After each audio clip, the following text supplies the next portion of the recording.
Welcome to the channel. I'm Tatiana. I'm a business coach, I'm a mentor, and my voice is hoarse. But we are here. I really needed to film this video for the email series that I've been doing this month, and so I apologize for the sound of my manly voice.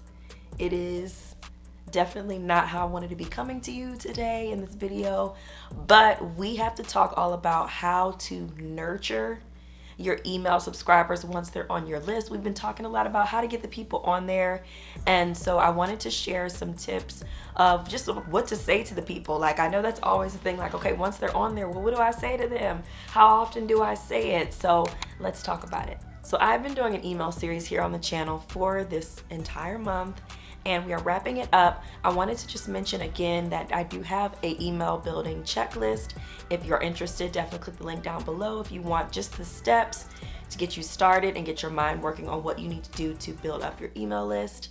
And once you have that, what's really great is that it'll really help you to take it from just this thing you may have had on your to-do list at some point to get to finally having some tangible steps to really get you working towards having some subscribers, getting an opt-in created, building your email list, and then having this golden list, as I call it, of people that are ready to work with you, purchase from you, support, get support for themselves, just receive value in all of the different things that come with an email list.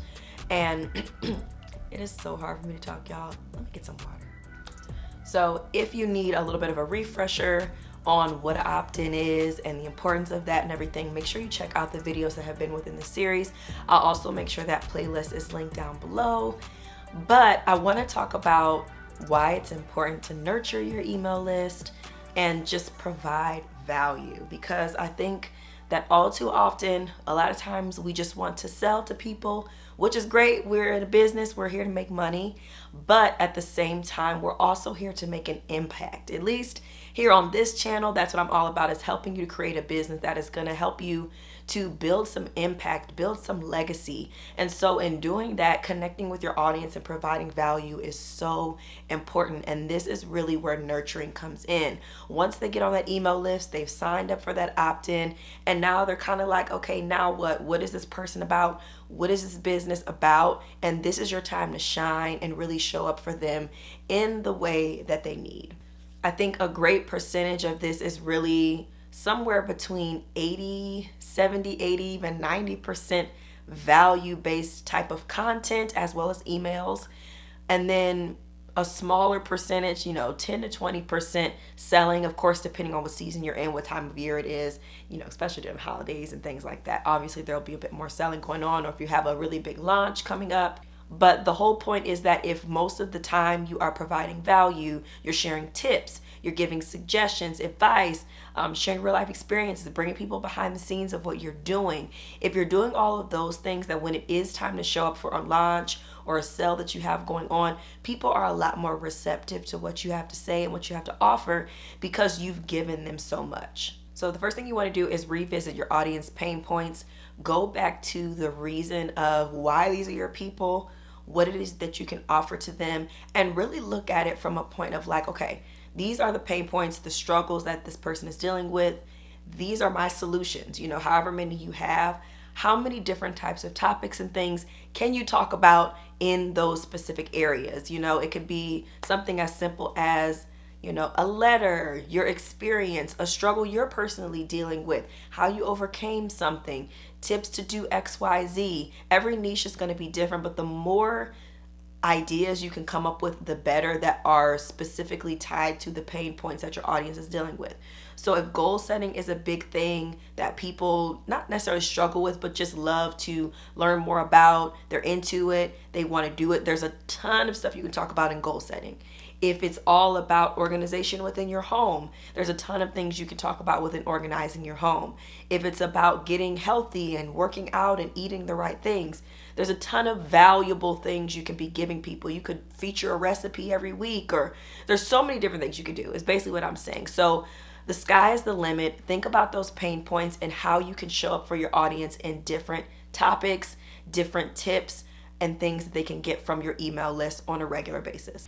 So once you've decided kind of what your topics are going to be, things you're going to be discussing with your audience, keep in mind these can also be things that you're talking about on social media as well. It doesn't have to be anything brand new. I feel like sometimes the email list should get a little bit more exclusive info and things, but all in all, it can be some of the same things you talk about on your social media. And then once you have that, what I love to do is create some type of regular communication, figure out how often you want to communicate with them, and come up with a repeatable process for this. So basically in 3 different steps. First, figure out how often you want to be able to send these communications. Me personally, I have a weekly newsletter that goes out on Wednesdays called The Inspire Note. If you are not signed up, make sure you are, okay? Shameless plug, but make sure you are.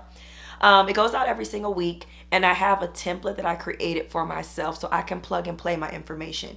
So I'm not trying to reinvent the wheel and sit down and like, oh, what should I do? Should I put an image here? What should I say? And ooh, what should go here? What should I talk about? There's already a template for me. I already know exactly what I'm going to show up, what I'm going to say, and then I just pop in that topic that we talked about, pop in that information, change up a couple of links and some different things, and schedule that bad boy to go out, okay? So it's important to do that. Figure out how often you want to send it out. You can call it something fun if you want. Mine's called the Inspire Note, but you can call it whatever. It doesn't have to be a name at all, actually.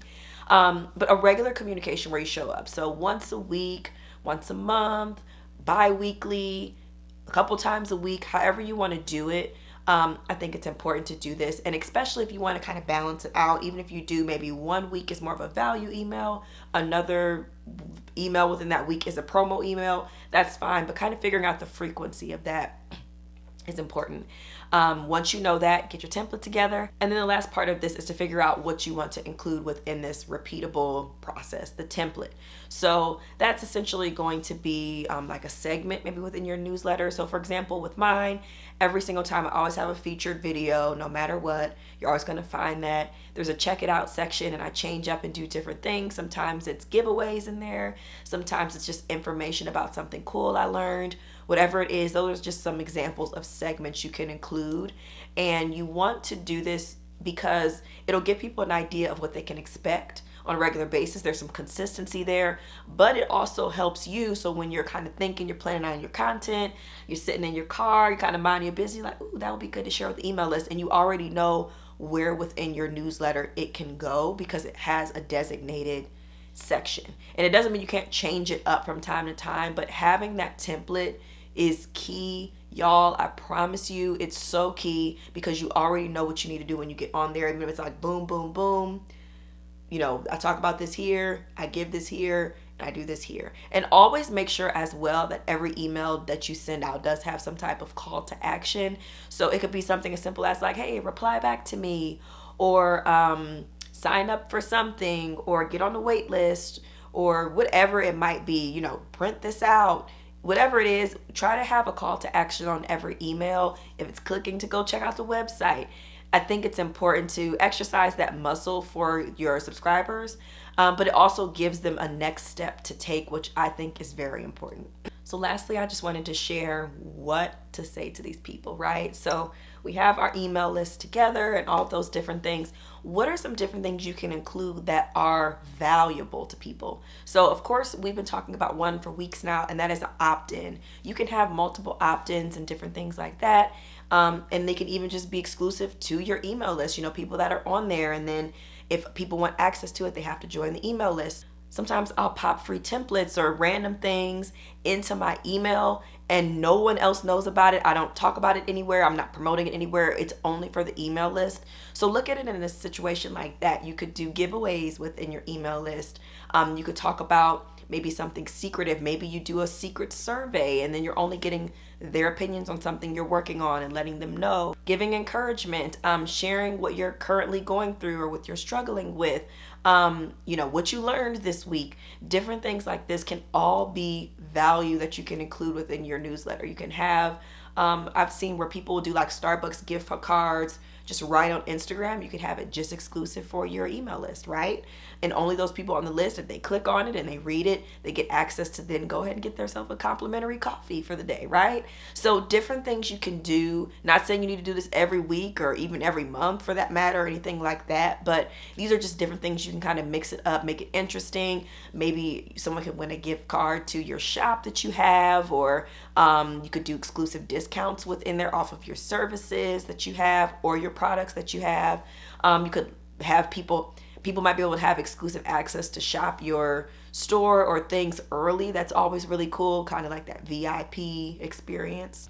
You could give them affirmations, journaling prompts, downloads for their phone, for their tech, just little quote graphics that they can print off. Like, y'all, it's endless. Advice, tips, announcements, so many different things you can include within this, and you can mix it up. But having that template to me is really what's key, because you already know what's going to be plugged in a different area. So if you're not on my email list, you may not be familiar, but I always have in my beginning section, I share, of course, I check in with people, I ask a question. I'm really big on asking questions in my email list as well. I ask a question, and then I will have just a little blurb about either something I'm dealing with, what I'm going through, some steps to help someone get through something. And I have content topics. This is something I talk about with my clients in my program. Having topics that you know you're comfortable talking about, that you are an expert in talking about, and that you know your audience will find valuable. So I rotate around those topics that I have, and that is the things that I include within that first section.